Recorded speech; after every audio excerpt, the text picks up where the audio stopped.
거룩하신 하나님 감사합니다. 7월 세 달을 맞으며 하나님 앞에 복된 주일을 예배하게 하셨습니다. 하나님의 은혜를 깨달아 감사하며 또 하나님의 나라가 이 땅에 임하기를 간절히 소망하는 마음으로 준비된 예물을 드리오니 하나님의 귀한 예물이 주의 나라에 꼭 필요한 일에 쓰여지도록 복 내려주시고 작고 많음을 떠나서 참으로 하나님을 공경하는 마음으로 감사하는 마음으로 드리는 그 손길들을 연락해 주시며 아버지 7월 한 달도 이 땅에 주어진 삶을 살아갈 때 하나님 항상 함께 하시고 때를 따라 도우시고 주의 복이 그들의 삶의 자리에 가정의 생업에 넘치게 되기를 바랍니다. 하나님 오늘을 시작하여 또 한 주간 우리에게 주어진 삶을 우리가 살아갈 텐데 모든 일을 믿음으로 행하여 하나님 앞에 영광되게 하시고 우리가 믿음으로 승리하는 삶으로 하나님의 영광을 마음껏 드러내게 되기를 바랍니다. 야간 자도 있고 병든 자도 있고 병원에 입원한 자도 있고 하나님 여러 가지 어려움 속에 마음이 답답한 이들도 있습니다. 하나님의 긍휼히 여기심과 어루만지심이 있기 바라며 말씀을 듣고 기도하며 찬송하는 가운데 하나님의 거룩한 은혜와 능력을 경험하게 되기를 바랍니다. 하나님 예배하는 자들을 주께서 복 내려 주옵소서. 예수님 이름으로 기도하옵나이다. 아멘. 할렐루야. 타락한 인간이 가지는 비참에 대해서 여러분들이 아마 종종 들어보았을 겁니다.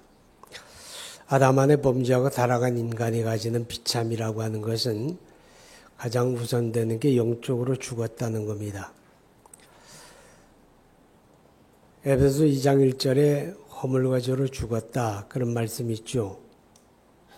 하나님이 그 형상을 따라 지음을 받았으니 인간은 당연히 하나님을 알고 하나님과 거룩한 교통 속에 살아가야 함에도 불구하고 세상에 태어나는 모든 사람들은 하나님을 전혀 알지 못합니다. 그래서 고린도전서 1장에 말씀하기를 인간이 자기 지혜로 하나님을 알 수가 없다 그렇게 말했죠. 왜일까요? 범죄하고 타락했기 때문에 영적인 지각이 어두워졌기 때문에 그렇습니다. 그래서 하나님을 섬겨야 함에도 불구하고 하나님이 아닌 우상을 만들고 그런 것들을 신이라고 섬기고 거기다가 예배하는 바로 이것이 타락한 인간이 가지는 비참한 모습이다라고 하는 것입니다. 그런 것만 아니라 이 세상에 태어나 살다가 우리가 생을 마감할 때까지 우리의 삶에는 원하지 않을지라도 늙어감을 경험하게 되고 누가 늙어가는 걸 원하는 사람은 없지만 때가 되면 그만큼 늙어갑니다. 병들게 되고 세상에 살면서 늘 근심 걱정이 떠날 날이 없죠. 그래서 시 90편에 고백하기를 인생의 연수가 70이요 강건하면 80이라도 그 연수의 자랑은 수고와 슬픔뿐이니 우리의 세월이 가는데 신속기간이 마치 날아가는 것 같다. 그렇게도 고백하는 것입니다. 이것이 인간이 범죄하고 타락한 두 번째 비참입니다. 그리고 세 번째 비참은 때가 이르면 죽음을 맞이하게 된다는 겁니다. 이 세상에 태어나는 사람은 다 죽게 돼 있죠. 사람에게 한 번 죽는 것은 정하신 것이고 그 후에는 심판이 있겠다 그랬습니다. 죽음으로 끝나는 게 아니라 죽음 이후에는 하나님의 심판을 받게 되고 심판을 받아서 영원한 멸망에 떨어지게 되는 것. 이게 바로 타락한 인간이 가지는 세 번째 비참입니다. 이 세상에 사는 동안에도 너무 힘들고 너무 어렵고 너무 고통스러우면 사람들은 종종 이런 생각합니다. 차라리 죽으면 편할 텐데 그런 생각하지요. 이 세상의 고통이라고 하는 건 아무리 힘들어도 끝나는 때가 있다는 뜻입니다. 그렇지만 우리가 하나님 앞에 죄를 따라 심판을 받고 영원한 멸망에 떨어지는 그 고난, 그 고통은 끝이 없는 겁니다. 자, 여러분, 범죄하고 타락한 인간에게 주어진 비참 가운데 가장 큰 거는 이 모든 것을 해결할 방법이 우리에게 없다는 겁니다. 우리가 범죄한 인간이라고 할지라도, 우리에게 영원한 심판이 있다고 하는 걸 알지라도 그거를 해결할 수 있는 방법이 있으면 되는데 그 방법이 없다고 하는 것, 이것이 바로 인간이 가진 비참의 가장 큰 부분이 되어집니다. 세상에는 수많은 자연 종교가 존재하는데 그 자연 종교가 가지고 있는 구원관이라고 하는 것을 들여다보게 되면 대체로 자력 구원에 의지하고 있습니다. 자력 구원이란 건 뭔가 하면 내가 노력해서 스스로 구원받는다, 그런 뜻입니다. 종교적인 신앙을 가진다든가 혹은 선을 행한다든가 혹은 공덕을 쌓는다든가 혹은 고행을 한다든가 그런 자기 노력을 통해서 뭔지는 모르지만 구원이라고 하는 게 이루어지지 않겠는가라고 하는 것입니다. 그럴 수 있으면 좋겠어요. 그럴 수 있으면 참 좋겠다는 생각이 들지만 성경은 한마디로 그럴 수 없다라고 말합니다. 이 세상에 태어나 살아가는 사람들이 도덕적으로, 인격적으로 그 삶에서 개인차가 다 있습니다. 어떤 사람은 좀 더 선하고 어떤 사람은 좀 더 악합니다. 어떤 사람은 좀 더 이웃에게 좋은 일을 하려고 하고 어떤 사람은 좀 더 이웃에게 많은 해를 끼칩니다. 이런 개인차가 있죠. 어떤 사람은 아무개가 죽었대 그러면 또 사람들이 아이고 잘 죽었다. 그런 인간은 죽어야 싸다. 그렇게 말하는가 하면 어떤 사람은 죽었대 그러면 참 안 됐다. 좀 더 살았으면 좋았을 걸. 그런 사람도 있습니다. 이렇게 사람은 다 다양한 차이를 가지고 있지만 그러나 그 차이를 초월해서 인간은 그 어떤 것으로도 하나님 앞에 의롭다함을 받을 수 없다는 겁니다. 인간이 자기 행위로 하나님 앞에 의롭다 하심을 받을 육체가 없다. 이렇게 성경은 단호하게 이야기합니다. 모든 사람이 죄를 범하였으며 하나님의 영광에 이를 수가 없다라고 이야기하는 겁니다. 여러분, 이런 인간이 구원받을 수 있습니까? 우리 스스로는 구원의 길이 없잖아요. 구원은 오직 하나님에게 있습니다. 아멘. 그래서 마가복음 10장에 보면 사람으로서는 할 수 없지만 하나님으로서는 다 하실 수 있느니라. 할렐루야. 구원은 오직 하나님에게 있다. 그렇게 이야기합니다.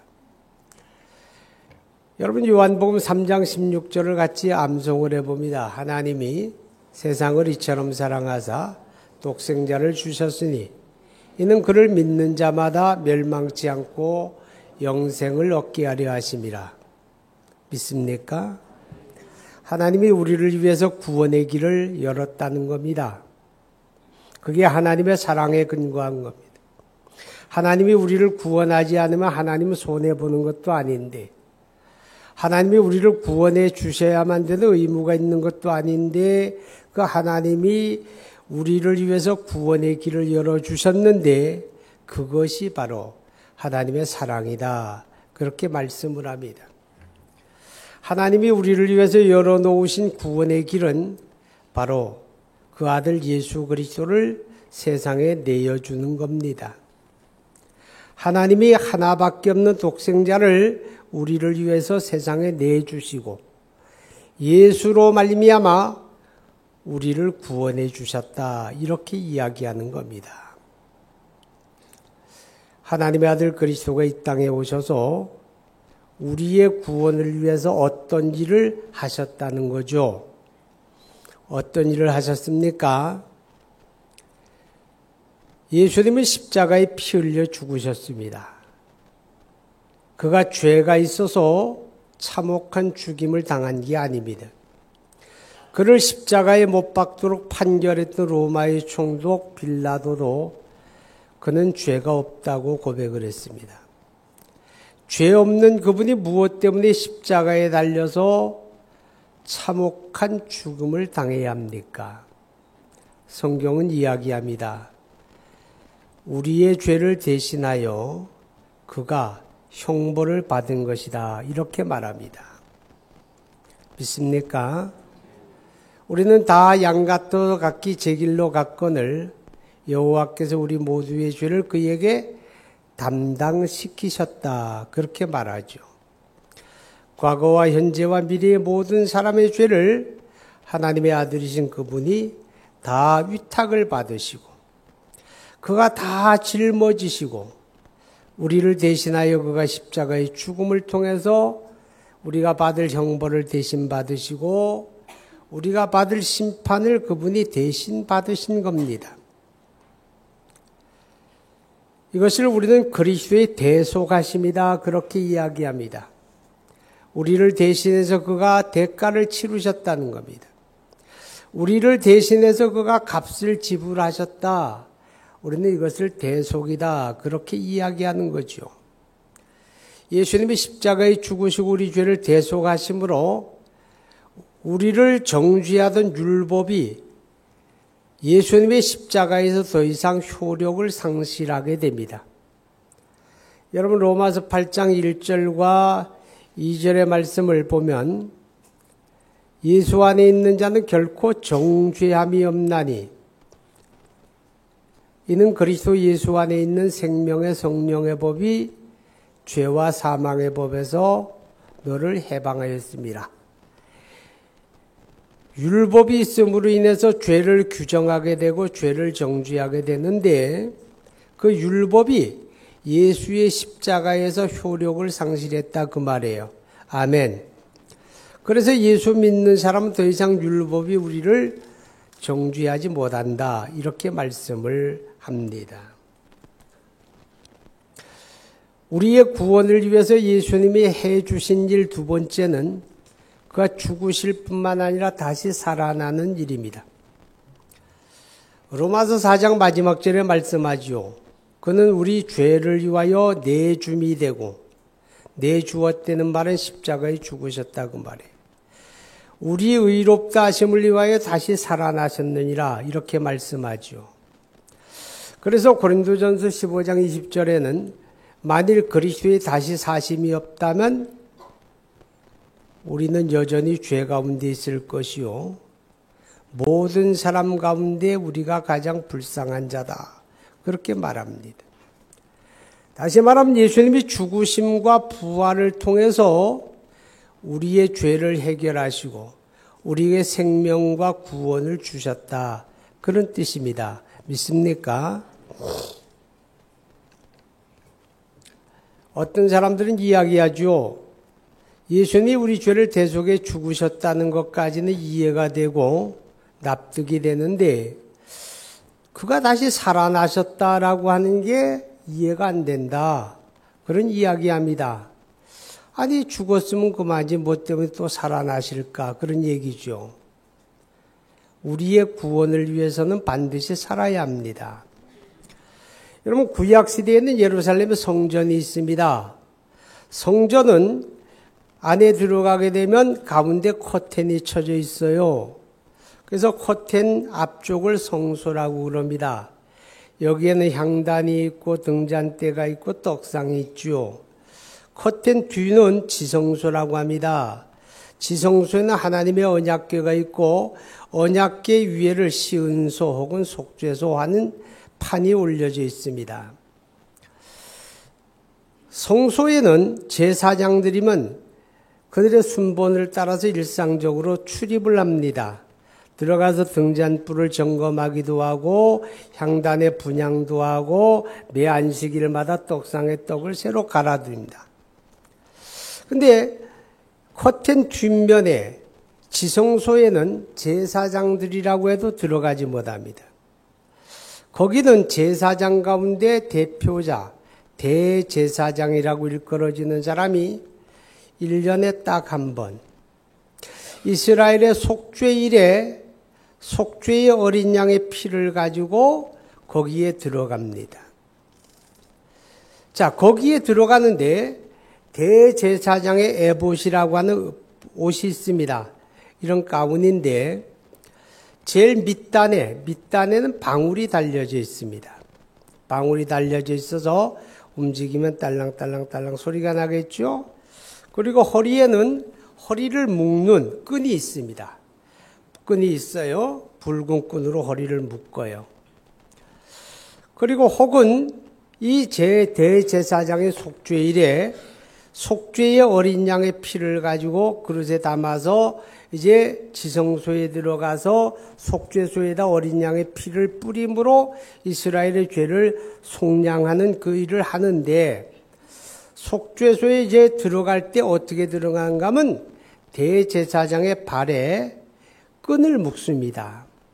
밧줄을 하나 달고 들어간다 그 말이에요. 그래서 대제사장이 지성소에 들어가서 속죄소에 속죄의 피를 뿌리게 되면 만약에 그 제사가 하나님 앞에 합당하지 않다, 하나님이 기뻐 받지 않으시게 되면 제사장이 거기서 죽어버립니다. 살아나오질 못합니다. 자, 보세요. 살아나오질 못하면 제사장도 거기는 못 들어가니까 시체를 처리할 방법이 없잖아요. 그죠? 그래서 끈을 달고 들어가는 겁니다. 그럼 죽었으면 밖에서 끈을 당겨서 시체를 처리하는 거죠. 그럼 죽었는지 살았는지 어떻게 알 수 있습니까? 대제사장이 살아서 속죄소에 제사를 하고 있으면 움직이니까 방울에서 딸랑딸랑 소리가 나기 때문에 살아있는 걸 확인하는 겁니다. 자, 한번 물어볼게요. 대제사장이 속죄의 피를 가지고 지금 지성소에 들어가 속죄소에서 지금 피를 뿌리는데 거기서 죽었어요. 죽었다는 말은 그 속죄의 제사가 연납이 됐다는 겁니까? 안 됐다는 겁니까? 하나님이 그 제사를 거절했으니까 속죄가 이루어지지 않았다 그 말이죠. 그죠? 그런데 대제사장의 속죄소에서 피를 뿌리고 그가 살아서 나와요. 그건 무슨 뜻입니까? 하나님이 그 죄를 속하셨다, 죄를 사하셨다, 그 제사를 받으셨다, 그런 의미가 되죠. 그죠? 자, 예수님은 어떤 분입니까? 예수님은 영원한 대제사장이다, 그런 표현을 씁니다. 영원한 대제사장이라고 하는 말은 인간 대제사장은 그 대제사장의 직분이 늘 바뀌어지죠. 그죠? 이 사람이 끝나면 다음 사람이 하고 또 다음 사람이 바뀌어지지만 예수님은 영원한 대제사장이라고 하는 말은 그는 바뀌어지지 않는다 그 말이에요. 이해가 갑니까? 영원한 대제사장이신 예수님이 우리를 대신하여 영원한 속죄의 제사를 드리셨다, 이렇게 히브리서 9장과 10장에 말씀을 하는데, 그럼 그가 속죄의 제사를 드릴 때 어떻게 드리셨는가 하면 송아지나 염소의 피가 아닌 자기의 피를 가지고 사람이 손으로 짓지 않은 하늘의 참된 성소, 하늘 성소에 들어가셨다, 이렇게 성경이 우리에게 알려줍니다. 자, 예수님이 자기 피를 가지고 하늘 성소에 들어가서 우리의 죄를 영원히 대속하신 거예요. 그죠? 대제사장님 영원한 속죄소에 들어가셨다 그 말이에요. 들어가셨는데 들어가셔서 죽음으로 끝나버렸으면, 그래서 예수의 무덤이 있다면 우리 죄가 해결되었을까 안 되었을까? 해결되지 않았다 그 말이죠. 그래서 고린도전서 15장 20절에 그의 다시 살아나심이 없었다면 우리는 여전히 죄 가운데 있었을 것이요, 이렇게 말하는 겁니다. 근데 그분이 죽음으로 그치지 아니하고 다시 살아서 나오셨어요. 그럼 하나님이 그 제사를 어떻게 하셨다는 거예요? 받으셨다 그 말이죠. 우리 죄가 해결되었다, 그런 뜻이 되어집니다. 그러니까 대제사장이신 예수님의 죽으심과 부활의 사건을 통해서 우리가 감당할 수 없는 죄를 해결하셨다. 아멘. 우리의 구원의 길을 열어주셨다. 아멘. 이렇게 사랑의 하나님이 우리를 위하여 구원의 길을 열어놓으시고, 그리고 하나님이 우리에게 딱 한 가지 요구합니다. 딱 한 가지 뭘까요? 구원을 위해서 딱 한 가지 뭐예요? 제목에 나와 있잖아요. 그죠? 믿음이면 충분합니다. 자, 오늘 읽었던 말씀 31절에 오직 이것을 기록하면 너희로 예수께서 하나님의 아들 그리스도이심을 믿게 하려 함이요 또 너희로 믿고 그 이름을 힘입어 생명을 얻게 하려 함이라. 자, 구원은 믿음으로 얻는 겁니다. 하나님은 믿음만 요구했습니다. 다른 걸 요구하지 않았습니다. 자, 여러분 보세요. 이게 하나님의 사랑입니다. 왜냐하면 믿는 것은 쉬워요, 어려워요? 믿는 건 쉬운 겁니다. 믿는 건 쉬운 겁니다. 그 쉬운 것을 전라도 버전으로 한번 해봐요. 참 쉽죠? 비슷했어요? 참 쉬운 겁니다. 왜 쉽습니까? 믿음이 안 되는 사람은 없다고 말이죠. 너무 쉬우니까 사람들은 너무 쉬워서 믿을 수 없다 그런 얘기예요. 19세기 미국의 대전도자였던 D.L. 무디라고 하는 사람이 있습니다. 이 무디 선생이 하루라도 복음을 전하지 않으면 잠을 못 자는 분이에요.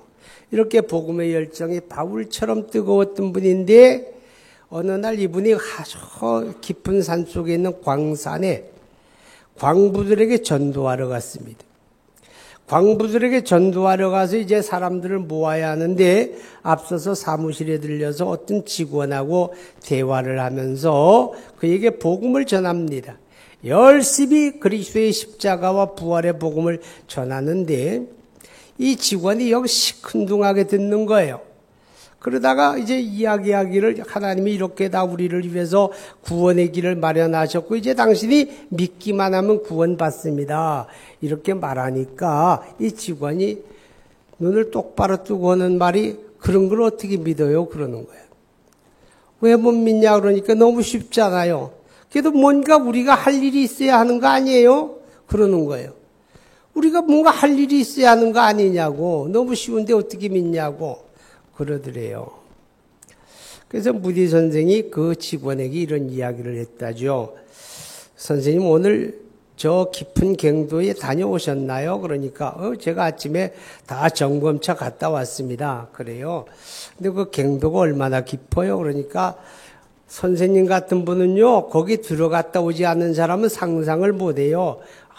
엄청나게 깊게 들어가고요.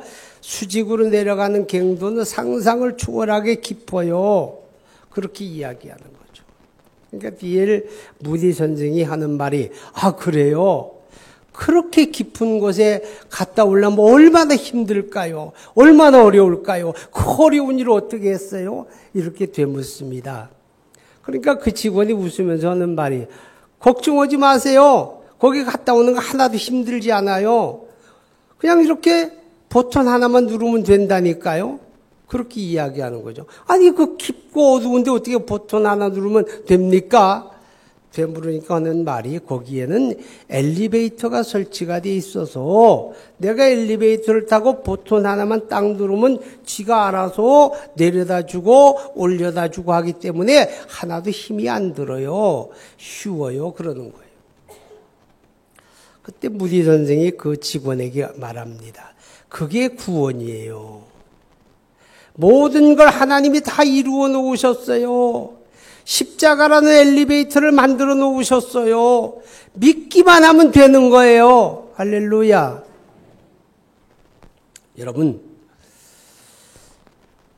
만약의 경우에 하나님께서 우리에게 말하기를 여러분 성경이 66권인데 이 성경을 구약은 10번만 읽고 신약은 20번은 읽어야 이 구원을 받는다. 그렇게 이야기했다면 그를 알지 못하는 사람은 구원받을 방법이 없잖아요.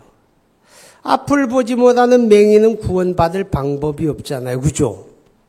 그래요, 안 그래요? 자, 여러분 가운데 만약에 하나님이 매 주일날 한 번도 빠지지 말고 예배를 꼭 드려야 구원받는다 그랬으면 여러분 가운데 듬성듬성 빠지는 분들은 구원받을 길이 없겠네요. 아니, 신체적인 장애가 있어서 예배당 출입을 할 수 없는 사람은 구원받을 길이 없잖아요. 그죠? 또 하나님이 말씀하기를 야, 여러분 헌금을 열심히 내야 구원받는다 그랬다면 아니, 돈이 없어 못 내는 사람 구원받을 길이 없잖아요. 그죠? 구제를 많이 해야 구원받는다 그랬다면 구제 못하는 사람 구원받을 길이 없잖아요. 그런데 그런 거 저런 거 하나도 군더더기를 붙이지 아니하시고 오직 한 가지 뭐 하라고? 믿으라는 거예요. 믿으면 구원받는 거예요. 할렐루야. 이게 하나님의 사랑이에요.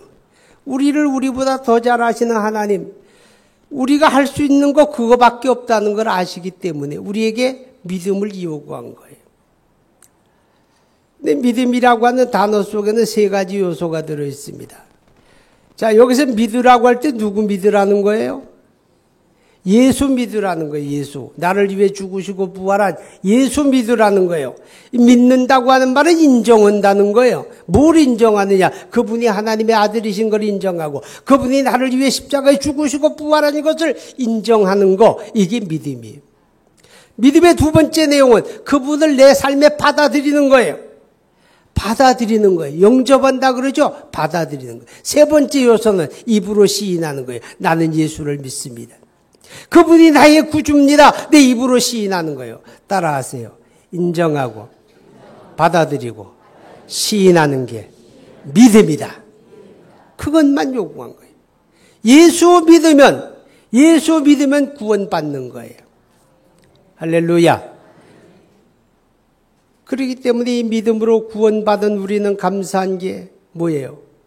그 믿음조차도 하나님이 주신 선물이잖아요. 그렇죠? 그 믿음조차도 하나님이 주신 선물이니 우리가 믿음으로 얻은 구원은 은혜고 믿음으로 구원받은 사람은 그 은혜가 감사할 뿐이고 신앙생활은 뭡니까? 신앙생활은 감사의 표현이에요. 아멘? 신앙생활은 감사의 표현이에요. 구원받기 위해서 죽기 살기로 노력하는 게 신앙생활이 아니고 구원받은 하나님의 사람들이 그 은혜가 감사해서 감사함으로 주를 섬기는 게 신앙생활이에요. 아멘. 이 믿음으로 구원받은 사람들에게 하나님은 한 가지 당부합니다. 이 세상 속에서 이 구원의 복음을 전하는 증인 되라고. 따라하세요. 나는 증인입니다. 왜요? 내가 그 복음을 받고 예수 믿었으니 나는 증인이죠. 증인은 세상 속의 사람들에게 믿음으로 얻는 구원을 이야기해 주는 게 증인입니다. 맞이한 7월 한 달에 저와 여러분 이 증인된 삶을 감당하고 은혜가 감사해서 감사함으로 주님을 섬기는 신앙생활에 행복이 있기를 축복합니다. 기도합니다.